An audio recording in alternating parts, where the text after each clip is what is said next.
एक बहुत ही important research किया गया जिसमें बताया गया कि मोस्ट इम्पोर्टेंट 4 रिलेशनशिप किलर्स हैं जो कि बहुतों के इंडियन मैरिजेस ब्रेक कर रहे हैं। अब मैं कुछ स्ट्रैटेजीज भी बताना चाहूँगी आपको जिनसे आप अपने रिलेशनशिप को और बेटर कर सकते हो।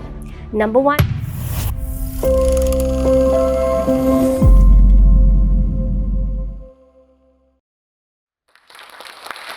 hello everyone, I am Tripti Sharma, a relationship expert and a psychologist, and I am the founder of Unmasking Minds, a mental health platform.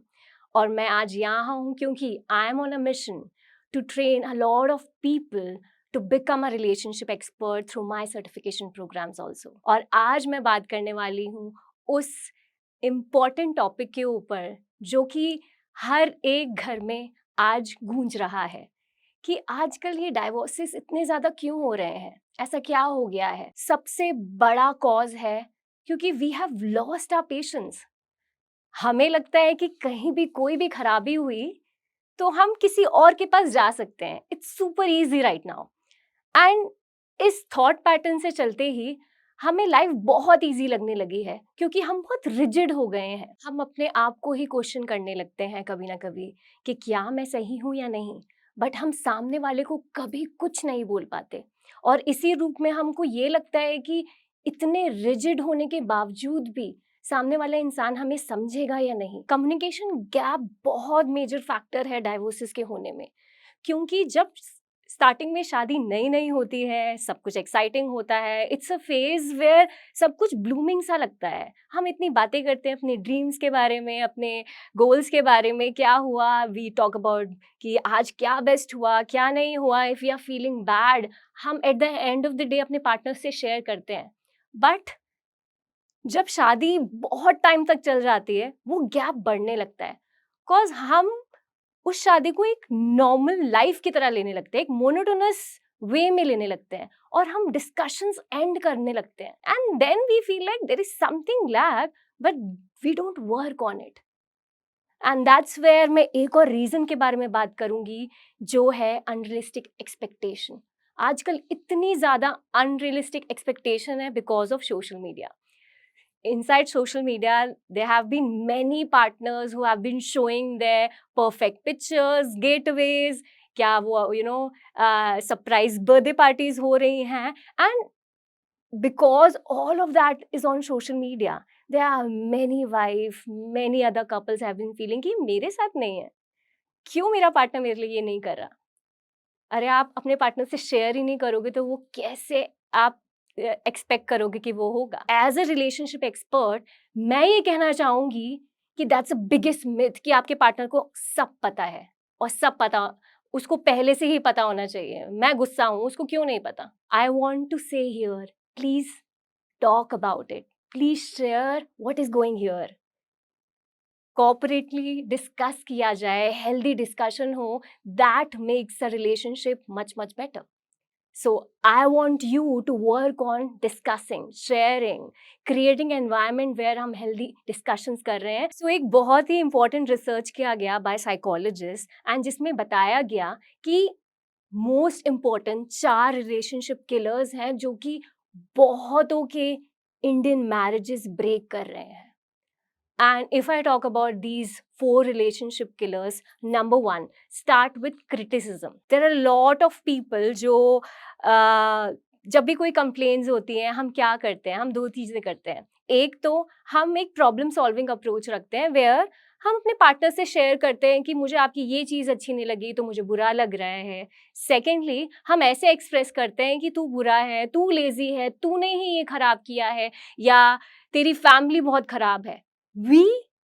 What we do here is we are personally attacking the person rather than talking about their behavior। हम अपने सामने वाले partner को attack करने लगते हैं और वो ही सबसे बड़ा क्रिटिसिज्म है। The next is contempt. ये एक हायर लेवल ऑफ क्रिटिसिज्म है जहाँ की एक पार्टनर उसको नीचा दिखाना चाहता है through sarcastic language, talking some dialogues where maybe we are saying something bad to our partner.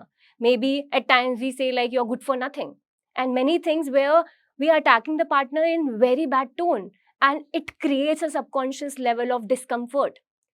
The third is defensiveness, where whenever we attack our partner want to defend himself, cause हम personally attack कर रहे हैं सामने वाले इंसान को, और तब वो बस यही कह पाता है कि नहीं, मैंने ये नहीं किया, ये मेरी वजह से नहीं हुआ, सिर्फ तुम्हारी वजह से हुआ है. So they don't want to take any kind of problematic situations on their end, and they will always give it to you. And the last is all about where the partner has been stopped talking to you. It's called stonewalling. यहाँ situation ऐसी हो जाती है कि इतना ज़्यादा complains आ गई हैं, इतने सारे लेवल ऑफ डिस्कम्फर्ट ऑलरेडी हो गए हैं कि अब पार्टनर शांत हो गया है. जब भी कोई कंप्लेंट होती है, सामने वाला पार्टनर चुप हो जाता है कि आप बोलते रहो, I don't want to say anything, because now the level of discomfort has increase so much. अब कोई कन्वर्सेशन नहीं होती, अब इतना गैप आ गया है कि सामने वाला इंसान एक्सप्रेस ही नहीं करना चाहता क्योंकि वो थक चुका है. If I talk about these 4 relationship killers, जो स्टार्टिंग में मैंने बताए, criticism and contempt, these 2 factors happen more in men, and the last 2 factors, as defensiveness and stonewalling, happens more in women. And if I talk about this ratio, अगर ये 4 factors आपके relationship में बहुत ज़्यादा बढ़ रहे हैं, so the probability is 95% of divorces are happening because if you are going in this cycle again and again. और अगर मैं बात करूं पावर स्ट्रगल की, एक बहुत ही इम्पॉर्टेंट आपके साथ में क्लाइंट स्टोरी डिस्कस करना चाहती हूँ. जब हस्बैंड मेरे पास आया, हस्बैंड ने ये डिस्कस किया कि स्टार्टिंग में शादी से पहले क्या होता था कि वो खाना खाते थे, they used to hang out and they then used to clean all the mess. कि खाना खाया, घूमने चले गए और फिर उन्होंने घर को साफ किया. और यहाँ वाइफ के साथ क्या होता था कि वो खाना खाते थे, देन वो पूरा घर साफ करते थे और उसके बाद ही वो हैंग आउट करने कहीं बाहर निकलते थे. And when they got married, शादी के बाद ये दोनों बिलीफ सिस्टम साथ में काम नहीं कर पाए.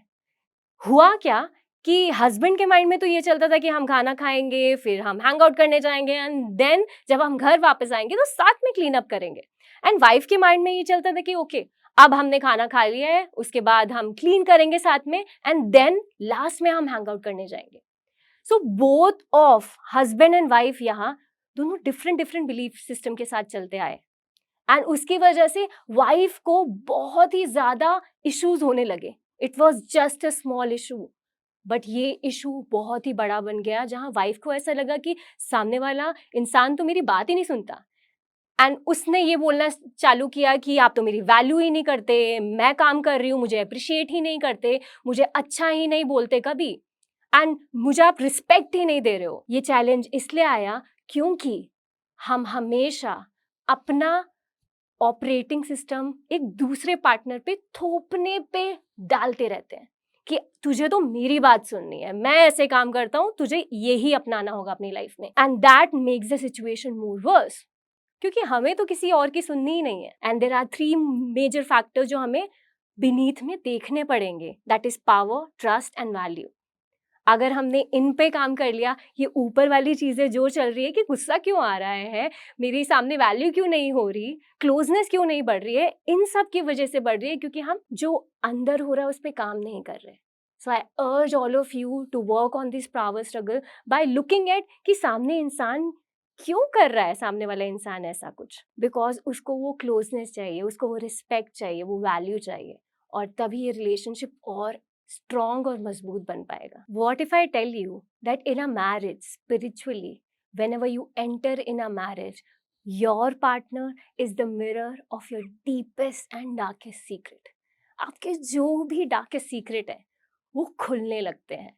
सो जब भी आपका पार्टनर आपकी लाइफ में एंटर करता है, यू विल रियलाइज कि आपके डार्केस्ट सीक्रेट पॉपअप होने लगे, and now you will feel like that I am getting angry, मुझे गुस्सा आ रहा है, मुझे पोजेसिव फील हो रहा है, I am feeling envious, why I am feeling this urge, क्यों मुझे गुस्सा आ रहा है, and then you will say कि मैं तो ऐसी नहीं थी, you just ask my love once, I was never like this, मैं तो बहुत ही चिल पर्सन थी. बॉस, आप हमेशा से ऐसे थे, बट आपने कभी नोटिस नहीं किया। बट हम क्या करते हैं, हम सामने वाले इंसान को ही गलत बोल देते हैं and we say like I don't like you and we want to break this mirror then, जो कि हमें अपना सबकॉन्शियस पूरा जो भी हम गलत कर रहे थे वो दिखाता है। We start to break that mirror and we start to choose another mirror, और उस दूसरे मिरर को चूज करने पे भी हम वही सेम पैटर्न्स रिपीट कर रहे होते हैं, वही सेम गलती रिपीट कर रहे होते हैं, क्योंकि हमने जो सरफेस पे गलतियां की हैं उसको तो उस पे तो काम ही नहीं किया, उसको तो सॉल्व ही नहीं किया। So when you don't get the solution for all the mistakes, all the surface thing that has happened, if we leave it or abandon it, हम उसी साइकिल को रिपीट करते रहते हैं, उन्हीं पैटर्न को रिपीट करते रहते हैं। तो यहाँ दूसरा भी आप कितने भी मिरर ले आओ, they will also break you. After many years, you will also see that you want to break that mirror also. Cause आपको तो सेम पार्टनर्स ही मिल रहे हैं, बट आपने अपने अंदर ही काम नहीं किया। So all these things are happening because हमें अपने पे काम करना है पहले, not blaming the other person. तो अगर मैं बात करूं कि किस चीज़ की वजह से आपकी मैरिज और आपके रिश्ते बहुत अच्छे से चल सकते हैं, सक्सेसफुली चल सकते हैं, तो सबसे पहली चीज़ है आपकी लाइफ में जो भी कोई आ रहा है उनको एक्सेप्ट करना और अंडरस्टैंड करना in order to grow mentally, financially, spiritually, physically, and this growth will not happen in your conditions. आपको ये भी समझना होगा कि ग्रोथ तो होगी बट आपकी कंडीशंस पे नहीं होगी।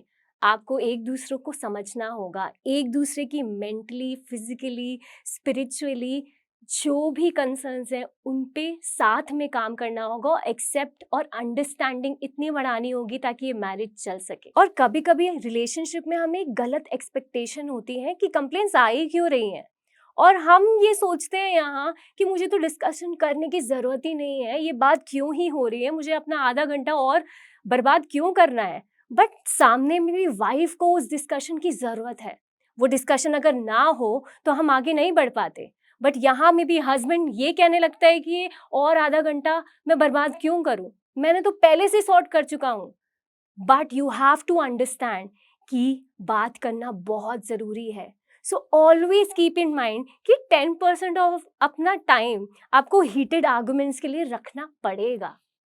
ये सोच के ही चल लो पहले से। अगर आप ये सोच के आगे नहीं बढ़ोगे, आपको सारी कंप्लेंट्स, सारी अनहेल्दी डिस्कशंस आपको खराब ही लगेंगी, जबकि all the uncomfortable discussions are important in a marriage. अगर आप वो 10% ऑफ टाइम अपना उन डिस्कशंस में नहीं लगाएंगे, आपकी रिलेशनशिप में और दरारें आएंगी। So when you work on the small small things, so complaints को भी टाइम दो and talk to your partner. ऐसे कहो कि हाँ, I am eager to hear your complaints, तभी इन पे और अच्छे से काम हो पाएगा। अब मैं कुछ स्ट्रैटेजीज भी बताना चाहूँगी आपको जिनसे आप अपने रिलेशनशिप को और बेटर कर सकते हो। Number 1 is I statements. कैसे आप आई स्टेटमेंट्स के थ्रू सामने वाले को ब्लेम ना करके उनको और समझ सकते हो। जैसे मैं एक एग्जांपल देना चाहूँगी यहाँ कि जब भी हम अपने पार्टनर से कोई कंप्लेन करते हैं, हम ऐसे बोलते हैं कि तुम्हारी वजह से हुआ, तूने ये किया, तू अवेलेबल नहीं था। Rather than saying this, just talk about अपने इमोशंस के बारे में कि आपको कैसा फील हुआ। अगर आपका पार्टनर अवेलेबल नहीं है, ये कहो कि मुझे बुरा लगा कि आप यहाँ हो नहीं। बट हम क्या कह देते हैं कि तू यहाँ क्यों नहीं है, तू कभी नहीं आता मेरे सामने टाइम पे, या जो भी चीज़ें आपको बुरी लग रही है। Talk in I statement so that आपके पार्टनर को वो ब्लेम ना लगे, बट वो ऐसा लगे कि आप एक्नॉलेज कर रहे हो, आप समझा रहे हो अपना emotion. It's all about acknowledging the emotion. कभी कभी क्या होता है कि सामने वाला इंसान आपको कुछ बता रहा होता है और हमको लगता है कि वो हमारे ऊपर ब्लेम कर रहा है। मैं ये भी कहना चाहूँगी, रिलेशनशिप में जब भी कोई भी पार्टनर आपको कुछ कहे और वो आपको लगे कि मेरे को ब्लेम कर रहा है, फर्स्ट लिसन कि क्या हुआ। अंडरनीथ बहुत सारे इमोशंस चल रहे हैं। अगर आपकी वाइफ गुस्सा है, जस्ट इमेजिन, अगर आपकी वाइफ गुस्सा है, वो आपको कह रही है तुम लेट क्यों आए, एंड यहाँ आपका भी पारा ऊपर हो सकता है क्योंकि मे बी आपको भी ऑफिस में कुछ काम हो, सो रादर देन सेइंग कि तुम्हें पता नहीं है मैं ऑफिस में था, just understand and go down to the level of emotion जो आपकी वाइफ फील कर रही है। एक्नॉलेज, ओके मैं समझ सकता हूँ तुम्हें ये फील हुआ, कुछ ऐसा हुआ है आज जो तुम्हें शेयर करना है मुझसे। So understanding that why she is feeling angry, क्योंकि हमेशा तो ऐसा नहीं होता था। So just sit and talk about what made her feel so angry that she is saying like that. हम जब समझने लगेंगे, और ये सिर्फ पार्टनर्स के साथ नहीं होता है, ये हर रिलेशनशिप में होता है। चाहे एक छोटा बच्चा भी आपके पास आए और वो रो रहा है, गुस्सा हो रहा है, और अगर वो रो रहा है हम सीधा कहते हैं अरे चुप हो जाओ, मत रो, उसको कैसा लगेगा? So it's important to acknowledge their emotion, talk about it कि आपको बुरा लग रहा है, do you want to share? Maybe वो आज शेयर ना करे, वो आपसे 1 घंटे बाद आके शेयर करे, कल आके शेयर करे, but you have given that open space for that child, for that person to open up to you, and that's how relationship works more easily. It's very easy theory, but अगर आपने ये इस theory को अपने life में अपना लिया हर relationship पे, तो बहुत ज़्यादा चेंज आएगा। एक बहुत इंपॉर्टेंट चीज़ है जो हमें अपनी रिलेशनशिप में अपनानी चाहिए, वो है फॉरगिवनेस। कभी कभी हम गलतियाँ बहुत सारी कर देते हैं, and we always have all these grudges in our life.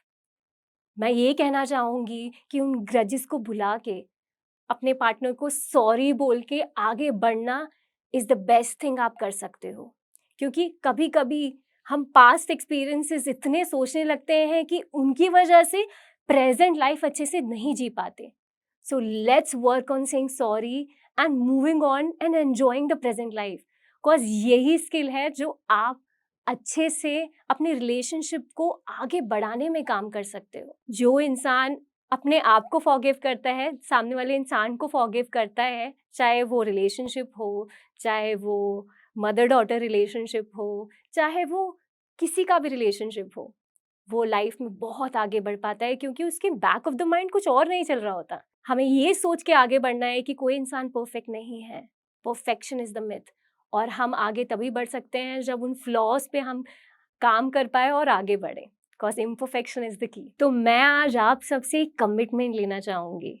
आज से आप अपनी रिलेशनशिप को एक जॉब की तरह ट्रीट करो। उसको ऐसे मेंटेन करो जैसे आप हर दिन बेस्ट बेस्ट देते हो अपनी जॉब में। I am so grateful to be here on this stage, because जो स्टॉक्स इतना बेहतर काम कर रहा है हमारे यूथ को एम्पावर करने के लिए। So I want to thank the Joe Stocks team and everyone out there for calling me on this stage and for empowering people all around the world. Thank you so much.